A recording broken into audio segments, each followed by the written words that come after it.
Ассалому алайкум дӯстон, номи ман Тахмина. Ман ҳастам муаллимаи забони англисӣ, кам-кам блогер ва модари ду духтарчаи солиҳа. Маънои номи Тахмина ҷасур ва нотарс мебошад. Ман дар саросари Иди Рамазон ба дунё омадам ва бибиам мехостанд, ки номи маро Идигул гузоранд. Аммо ин номро дар охир интихоб накарданд. Ба модарам номи Тахмина сахт писанд буд. Як дӯсти наздикашон номаш Тахмина аст. Аз даврони мактабӣ дӯст ҳастанд. Хело зани доно ва муваффақанд ва ба номи дугонаашон маро номгузорӣ карданд. Апай Тахмина салом. Маънои ном ба шахсияти одам таъсири калон мерасонад.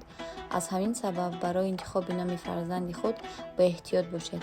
Имрӯз каме дар хонаи модарам истироҳат кардам. Дар бораи номгузорӣ суҳбат карда истода будем, ки курьер як либоси зеборо овард. Мағозаи сандуқ. Дар ин онлайн мағоза ҳамаи либосҳояшон бо атрибутикаи миллӣ духта шудааст. Дар зери видеои мазкур отметка мекунам. Саломату хонаобод бошед. Тахминаҳо ба пеш.